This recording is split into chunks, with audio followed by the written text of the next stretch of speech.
good life, trying to move from a hood life to a good life.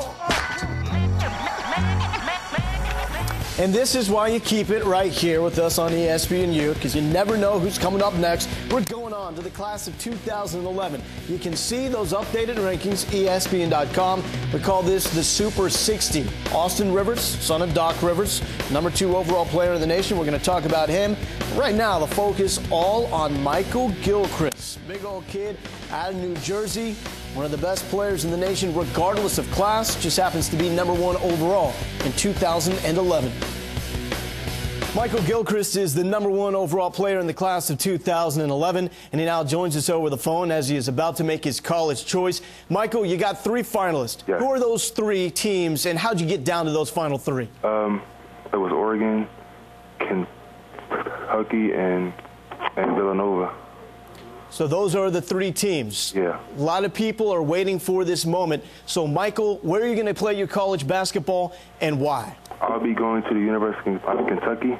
I like Coach Cal a lot, his staff, and I like the fans there a lot.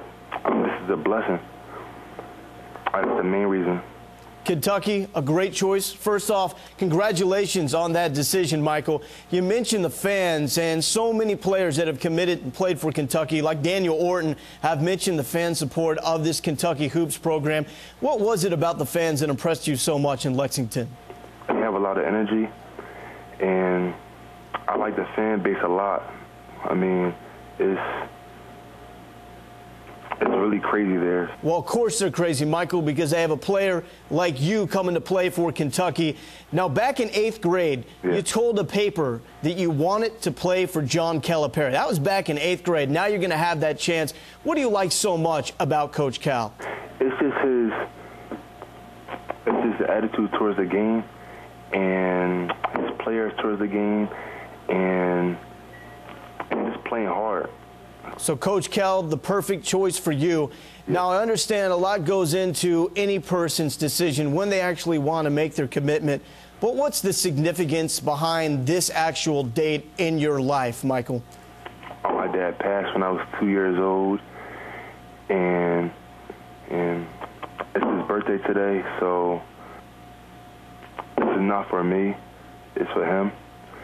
I'll be wearing #14 in college. Thank you so much for sharing this moment with us here on ESPNU, and congratulations on that commitment to the Kentucky Wildcats. Thank you so much, Michael. I appreciate it, Lowell. So some huge commitments going down right here at ESPNU, and they're all going down for the Kentucky Wildcats. We start the show with Brandon Knight, the #2 point guard prospect in the nation. He can now sign with Kentucky, but for Michael Gilchrist, you're going to have to wait another year to see him playing for the Kentucky Wildcats. We saw him playing down at the AAU Super Showcase in Orlando. What has made him the #1 player in 2011 and maybe the best in all high school basketball right now? Versatility, athletic ability, and a great work ethic. This is going to be a great fit for both Kentucky and Michael Gilchrist. He thrives in the transition game. He can play a small forward at 6'7". He can drive bigger defenders to the basket. He can post up the smaller ones inside, and he can really defend the basketball on the ball, away from the ball. He can block shots. He's a humble and hungry young man, Adrian. He's going to have a great career at Kentucky. Absolutely, and you look how good he is now, Coach. He's still raw for what his potential is all about. Coach Cal will bring out the best in him, the drills, the competition. He can get his body stronger. He can work on ball-specific shooting, dribbling, and passing. And as good as he is right now, #1 in the nation, he can still get better. He's still raw. And by making decision right now, he can improve his junior year, work on his game, his senior season, no distractions. It's done. Yeah, sports-specific. They'll give him that Kentucky workout. He can work on sports-specific training right now. And it's a guy that put a lot into his recruitment, realized what programs like Oregon and Villanova also put into his recruitment, and talking to him leading up to this moment, very high on what those programs showed him to get to this point. But it's ultimately Kentucky landing Michael Gilchrist, the #1 player in 2011.